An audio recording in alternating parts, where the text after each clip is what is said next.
I'm Lee Doherty Biddison. And I'm Carolyn Kamsty Fowler, and we're your co-hosts for the Johns Hopkins Office of Wellbeing's podcast, Vital Conversations, Influencing Workplace Wellbeing in Healthcare. We spend a lot of time thinking about how to influence workplace well-being in healthcare, and we're excited to share what we're learning. Thank you for joining us. Hello, and welcome to this episode of the Vital Conversations podcast. I'm your host today, Lee Doherty Biddison, Chief Wellness Officer for Johns Hopkins Medicine. And I am delighted to welcome my friend and colleague, Dr. Carolyn Kamsty Fowler, Executive Director for Nursing Wellbeing for Johns Hopkins Medicine. Carolyn, I'm so excited to have this conversation. Hello, Lee. I'm so excited too, because you and I have spent many hours talking about belonging and its connection to well-being. So thank you for thinking of doing this one. Well, as we plunge into this conversation, Carolyn, can we just start with the basics? What does it mean to belong? What is belonging? What are we talking about? Could I just contrast it with what it is on an engagement survey and what it is physically? Yeah, absolutely. We ask questions about belonging on engagement surveys because when people feel that they belong in an organization, when they express that they belong in an organization, they're much more likely to be engaged, much more likely to be satisfied, and much more likely to be positive and connected members of teams. And as we've talked about before, all of those things are really great markers for all the things we care about, like quality, safety, compassionate care, learning, growth, development, etc. What belonging means, when I think about it simply from a perspective of how do we influence it is a felt sense of safety and connection and a sense of being part of a team. The safety is both physical safety and psychological safety. I feel that I am valued, so that you see me as Carolyn, not as my job description or the list of tasks you need me to do, but you see me, and I am valued unconditionally for who I am in this relationship with you, whether that's professional or personal. And we can think about whether we belong by thinking about it, but the way that I often like to check in with it is through sensation and through feeling. So, Lee, if I were to say to you, bring to mind a time or a situation in which you feel you truly, deeply belong. What are you noticing in your body as you tap into that sense of belonging? I feel like a sense of things slowing down a little bit. And I think more of a sense of peace and certainly a desire to get there as quickly as I can. Mm-hmm. Right. Yeah, and one of the reasons that well-being is felt so strongly, viscerally, whether we have belonging and we feel that peacefulness and safety and calm and openness, or whether we don't, in which case we feel or we notice in our bodies all the things we would associate with fear and stress. So we might feel tight, we might feel tense, we might notice changes in our breathing or in our dry mouths, any of those things. Any of those things, depending on how isolated we feel, can be true. Because belonging is a biological need. It's an evolutionary need. If we think back to the ancient times when we lived in communities surrounded by saber-toothed tigers, right? We were dependent for our survival on our connection to our tribe, our connection to our people. And if we were excluded from that community, we were vulnerable. We wouldn't survive. And so we recognize a sense of belonging when I feel that I'm connected in community to people. I read that as safety. And when I feel that I'm not connected and I don't belong, then I read that as a lack of safety. And so that is why sort of belonging. danger. Yes. Yeah. Right. I'm at risk. Sure. And that is why it's so bad for a lack of belonging is not only bad for engagement and satisfaction and all the professional markers we're looking for, it's just bad for us in terms of our well-being. Because on the flip side of that, you and I have talked about the fact that the single biggest predictor of human resiliency is whether or not a human being feels connected in a safe relationship with somebody who will support them. And so belonging drives every aspect of well-being, and it also drives our connection to our team and our sense of community in the workplace. I can't count the number of times I've thought about how important it is, especially in the workplace, but certainly everywhere, to feel like someone has your back. Mhm. You feel that in healthcare that what we do is hard, that we step into the lives of our patients and their families at vulnerable times, and it's challenging. And, many times, most of the time, things go smoothly, but if they don't, whether you're in that place feeling like your team, the people that you report to have your back, knowing that you're doing the very best you can or not, makes a huge difference in how you perform. Right. Absolutely.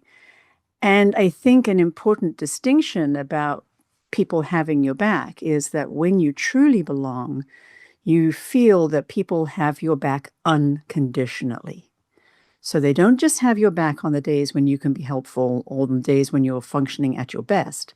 Those days, which are just the really challenging days, or the days where you have something going on at home that unfortunately is compromising your bandwidth to put up with stress at work, that unconditional valuing and that unconditional sense of support is what's really important in belonging. So can we say a little bit more about sort of what we know about the science, the data around why belonging matters? What impact does this really have?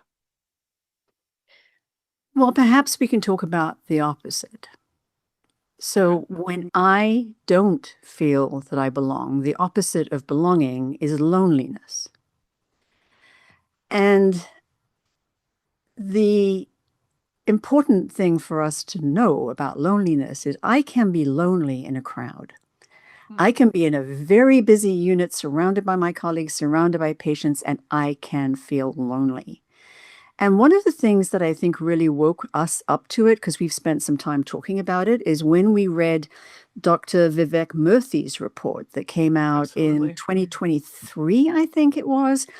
And that was called Epidemic of Loneliness and Isolation. And he talked about how pervasive loneliness and isolation is. And he also then talked about the power of social connection and support. And he was really challenging us in workplaces, and especially we've thought about it in healthcare. How do we create workplaces where people feel connected and supported and seen? Yeah. So how do we? Well, it starts with the seeing and it starts with the presence. And I think that is often the challenge for us when we're working in healthcare, because we never have a day when we're not crazy busy. Our to-do Exactly. lists, our to-do lists and our responsibilities are always longer than we feel that we can comfortably do. And that's just the reality of working in healthcare. And then just when we think we've got it together, the unexpected happens and we have to rearrange everything.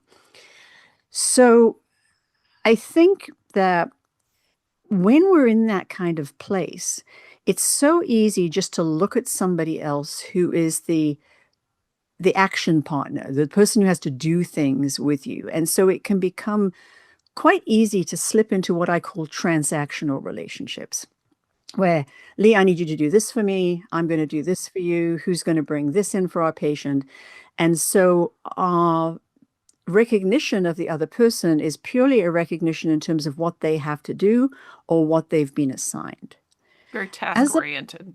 Yeah. very task oriented, which Yeah. also makes it very conditional, right? Like I'm recognizing you because you have to do something for me or with me or you're part of this team that we're working with, and that's important. And I think that we have to be able to have those relationships, especially in a crisis situation where we're very comfortable with each other and we know that I can count on you to do certain things while I will do other things. So I'm not saying those aren't important relationships, they are, but they're not the ones that are fundamental to belonging.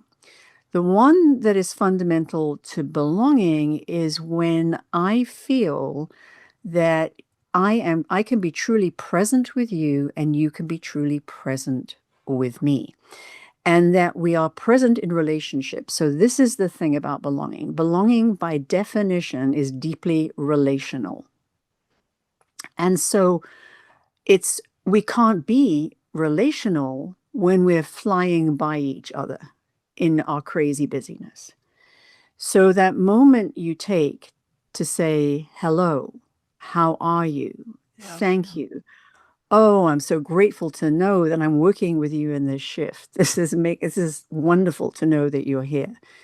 Perhaps if they have a child who's sick, you might ask, how's Jamie doing? If they had a paper due for grad school, you might say, were you able to get your paper in? And what we're doing is we're connecting with curiosity. So we're present, we're curious, we're connecting. And in fact, in nursing, we've been encouraging a practice called Connect with Curiosity to intentionally, throughout a shift, try to find those moments where we can do that human to human connection that is not about the tasks of the shift. It's so interesting as you're talking. What occurs to me is it's sort of going back to this concept of going slow to go fast, right? Mm-hmm. If we are deeply connected and our team has a sense of belonging, I know how you're going to respond, and I'm more likely to know how you're going to respond in a situation. I know I can rely on you for something. I know all of those things, but and that means the task can go much more quickly, more efficiently, right? Mm-hmm. When we're in the ICU and someone starts to bleed out, we've spent the time we've taken in those other moments that don't require the instant transactions to build that trust and sense of belonging, so that when we enter into that high stress moment, we're better primed to function together efficiently. So it's interesting to see how the thing we don't have time for, it makes us better at the thing we are sure we've got to do right now. Right. And you and I have had so many conversations where we've looked at something that's important in healthcare related to well-being, whether it's gratitude or listening, silence, in this case, supporting belonging through presence. And we've found it ironic that people will say, well, we don't have time for that. And I think the reality is this is the same. If this is truly as important as it is, then we don't have time to not be doing it. That's right. Because in the absence of a sense of belonging, people are not willing to admit mistakes. They're not willing to admit vulnerability. They're not willing to ask for help. All of those things, they're not willing to speak up. They're not willing to offer an opinion that may not be the consensus opinion, but it's a very valuable and important perspective to be shared.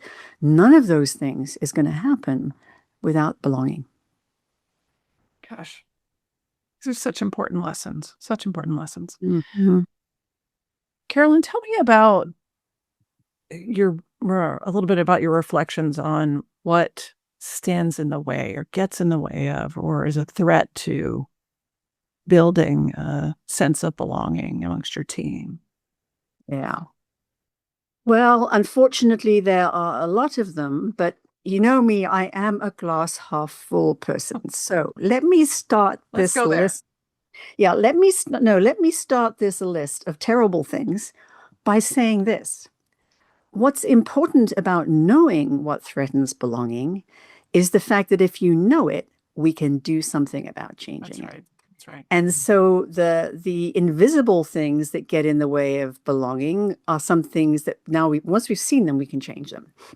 But I'm going to say hands down, I think the thing that destroys belonging faster than anything else is gossip. Mm-hmm. Negative, gossip because gossip is exclusionary.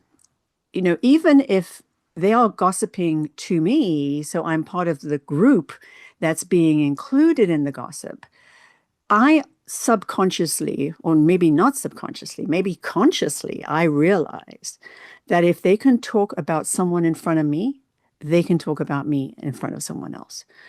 Gossip is something that is a huge trust breaker and a huge community destroyer. And I actually have one of our 10-minute leadership tip series that I recorded on creating a gossip-free zone in your workplace. And I can't emphasize that enough. So Fantastic. gossip. Yeah. And, it occurs to me as you're talking too that, while the biggest threat is, negative gossip, that any gossip can be trust breaking. Right. Even if it's not explicitly sort of critical but if it's just sort of, yeah.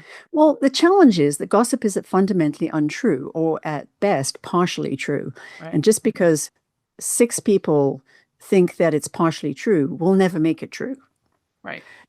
And so, we can vent to each other as long as we're careful about the content and the intent with which we're having these conversations. That's okay. I can let you talk about things that are bothering you personally.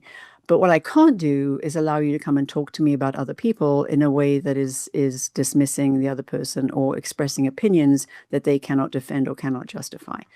So I know some people say that gossip is pro-social, but it's only pro-social if it has no potential to damage. And in our kind of environment, it absolutely has the potential to damage.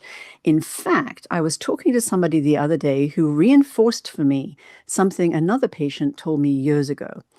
But let me tell you what my colleague said. As somebody who has been in the hospital recently, a healthcare provider has been in the hospital recently as a patient, said, when I hear gossip outside my door as a patient, I feel unsafe. Wow. Because if people are gossiping about each other outside of my room, that teamwork is not where it needs to be. They can't trust each other. They're not going to do what they need to do. And therefore, it makes me, knowing what I know about the importance of teamwork, feel unsafe as a patient. And that's a big aha. Right. And such an important thing for us to remember. Yeah. Absolutely. So let's talk about some other ones, right? Because gossip is number one, but there's lots of others. Another one that you and I have talked about before in another podcast is listening. If we are in a situation where I feel that my voice is never heard, either people are talking over me or not giving me an opportunity to speak or immediately discounting or invalidating what I'm saying. If my voice is not heard, it challenges belonging. So it's not just that we want to avoid the harm of listening, but we need to intentionally be creating environments in our working place where we listen to each other, where we allow for listening to understand, and where we allow for silence. That's very important. And sometimes one of the things I think we do is we overpack our agendas. So we're so busy flying through the meeting agenda that there is no time to connect, to just really be with each other, and to leave enough space for those voices in the room to be fully heard.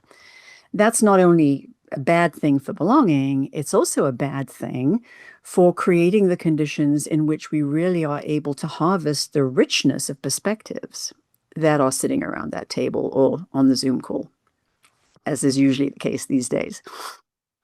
Something's jumping to mind that we haven't talked about, but I think is germane. So I'm actually reading a book on digital minimalism by Cal Newport. It was recommended to me by Chris Sinsky, who's sort of just such an amazing leader in the well-being space. But one of the things he talks about is how we substitute these relatively unsophisticated ways of communicating with each other, meaning text messages or a comment on social media, for the rich conversation that actually feeds connection and relationship. And I think that this is applicable too within our work teams. If I have gone back and forth with you, rapid fire text messages or emails or Teams, or choose your way of thinking about communicating, without actually engaging in the give and take and the deep listening, that I've missed something and I've tricked myself into thinking that we're connected when perhaps we really aren't. Well, and these digital forms of communication, we love them because they're efficient. Doesn't mean they're effective. Right. And it doesn't mean that they do no harm. That's right. Right. We just have So- to figure out where they belong. Yep. Yeah, exactly. And so if you think about some of the other challenges to belonging, hierarchical structures, silos, obviously challenge belonging. Any sort of implicit bias, microaggression, anything that challenges a sense of inclusion is going to be a problem for belonging. Poor communication, unclear expectations of people challenge belonging.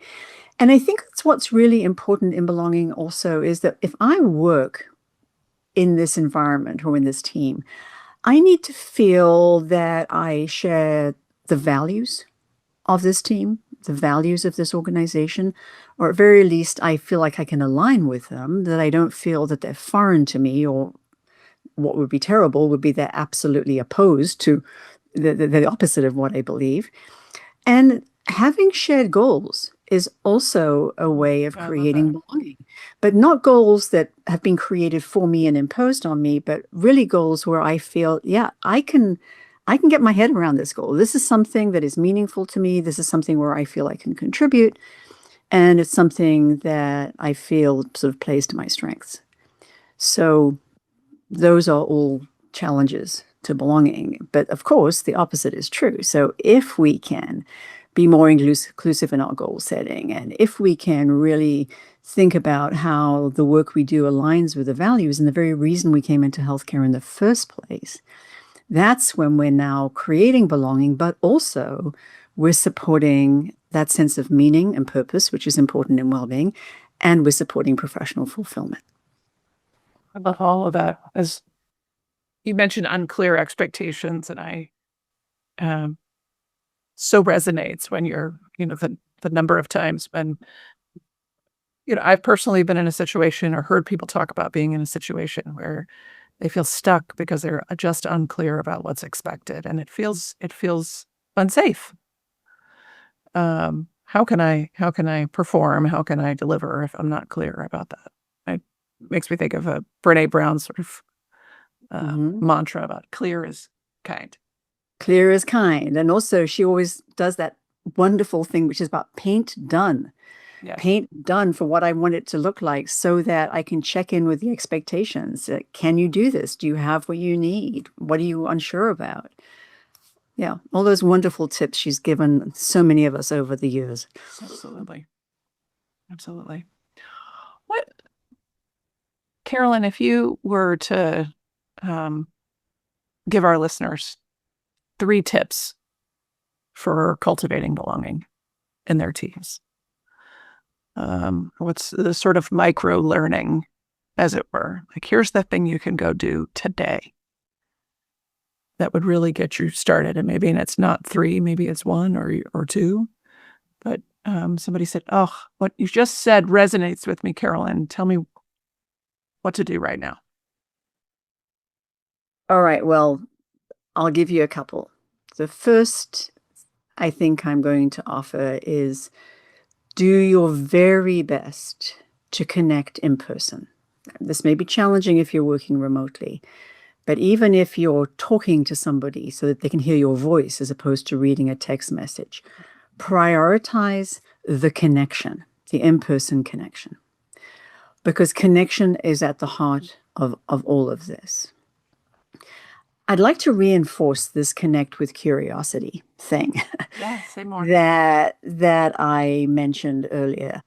Because when I connect, I can also connect in a way that has you feel that I see you and I want to know more about you. And so taking the moment to say, how are you today? What support might you need? What's a point of pride for you? What feels most meaningful to you about this? Or what did you feel the most concerned about? Right? Or if you were feeling stressed out, but suddenly everything fell together, you say, well, that's great. Like, when did you know that that was going to come together? I'm so glad to see that happen for you. So what you're doing is you're connecting with a human, you're connecting with a person, and you're there to say, I see you and I care about you. So that would definitely be something I would recommend. Connected to that as a leadership behavior is what I call relationship rounding or agendaless rounding. And that's where we take the time to get out of our offices or out of wherever it is that we work and to just be there, to walk around. I'm not doing safety rounds or quality rounds or line rounds or whatever else it is I'm doing. I'm there simply to walk around and be present and to see, to bear witness to what you're doing, to be able to say, you matter enough to me that I'm taking time to be here with you. That would be Such an something. important message. Yeah, absolutely. And I also think that other things we can do about the room belonging that may not feel as obvious, but I'm going to mention them anyway. And I think this is very important to us because we are Johns Hopkins Medicine. And so there's a lot of focus on excellence, on continued development and growth and learning and all of those things.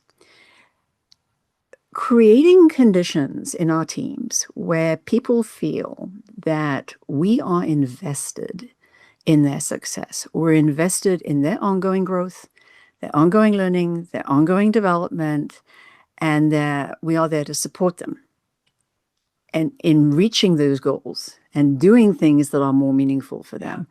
That is something we can do that supports belonging, and it also supports other things that we're committed to.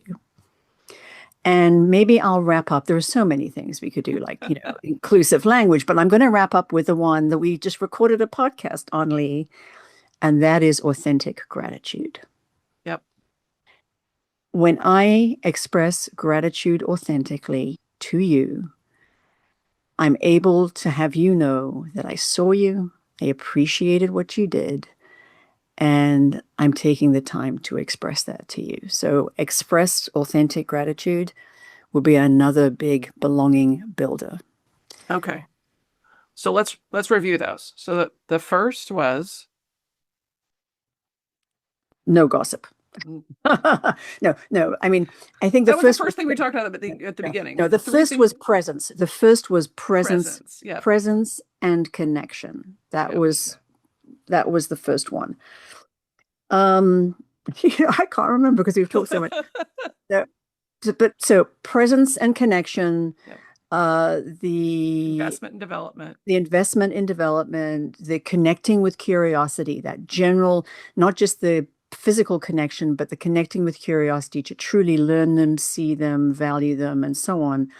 The inclusive language, and then of course the gratitude. I love it. Those are all very actionable things, as we like to say.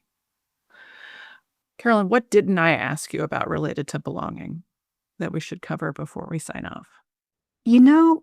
Maybe I could just offer a last thought for our leaders, especially our more senior leaders. And that is the importance of being able to lead with vulnerability. Mm-hmm. If I come across as super confident, competent, super confident, super together, super certain, then I can actually be intimidating. Absolutely. People feel that there's no space for them to feel unsure or to feel that they have a place to grow. And so there are many people who write about leadership who consider the ability to lean into our own vulnerability and express our vulnerability a leadership superpower. Absolutely. Maybe that's what I would leave, because it's when we are able to lean into vulnerability, that also has a big impact on creating psychological safety at work. I love that. Well, I would like to end by saying that I am grateful to you, Carolyn, for creating a space for me and for our team to feel like we belong. It's so important.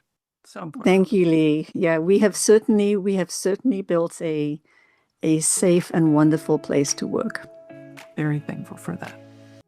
Well, for our listeners, thank you for joining us today. It has been a pleasure to have you with us. Please reach out with ideas or questions, and we would love to hear from you. You can reach us by email at owb@jhmi.edu. Take care. Thank you. Bye. So that's it for today. If you enjoyed what you heard, please share this podcast with a colleague. And as always, we welcome your feedback. If there are any topics you'd like to hear about, please email us at owb@jhmi.edu.